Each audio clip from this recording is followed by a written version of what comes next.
Bonjour, vous auriez des cheveux à vendre? Je vous les achète 200 roupies pour 100 grammes. Depuis qu'elle est en âge de travailler, Santi est ramasseuse de cheveux. Tu m'en as mis de côté cette fois?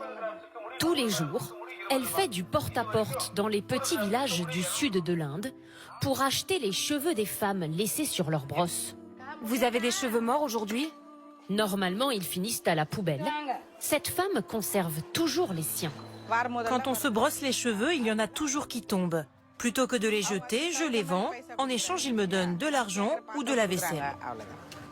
Ça fait 9 grammes. Cette fois-ci, ces mèches lui rapporteront 20 centimes d'euros. Santi les revend ensuite à un intermédiaire. Car en Inde, les cheveux des femmes sont devenus une marchandise.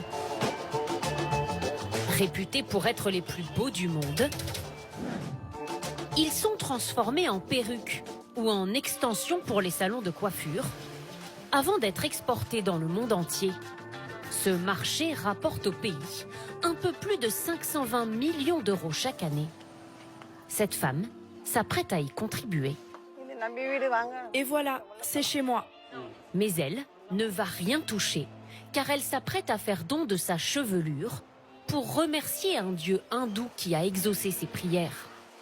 Quand ma fille était enceinte de son 3e enfant, j'ai prié pour que l'accouchement se passe bien. Le bébé est né en bonne santé, alors je vais offrir mes cheveux au dieu Murugan, comme je lui avais promis. Comme elle, chaque année, des millions de fidèles donnent leurs cheveux dans des temples. C'est ici, allons-y. Celui-ci existe depuis plus de 100 ans, toute la journée sans discontinuer. Petits et grands s'y font raser la tête. Je voudrais me raser les cheveux. Je peux m'asseoir? Faire don de sa chevelure ne prend que quelques minutes à peine. Je vais doucement pour ne pas faire mal.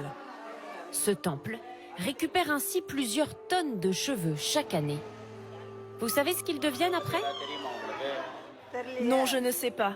Je n'en ai aucune idée. À part les employés du temple, personne ici ne le sait. Mais ces cheveux récupérés gratuitement seront vendus aux enchères à des entreprises comme celle-ci. Bonjour, comment ça va? Le directeur reçoit des livraisons au moins une fois par semaine. Voici une touffe de cheveux telle qu'on la reçoit des temples. C'est vraiment notre matière première. Ces cheveux sont triés, puis lavés, séchés et peignés, exactement comme s'il s'agissait encore d'une vraie chevelure.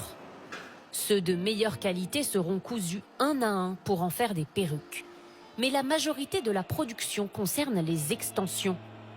Elles se retrouvent dans les salons de coiffure du monde entier. Là, c'est un produit qui va en France. Vous voyez ces petites boucles mignonnes?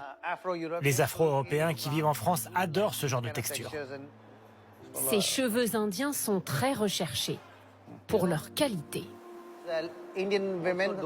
Les femmes indiennes n'ont pas l'habitude de se colorer les cheveux, ni de fumer comme on le voit en Europe. Cela fait la différence. En Inde, le commerce du cheveu emploie 1 million de personnes.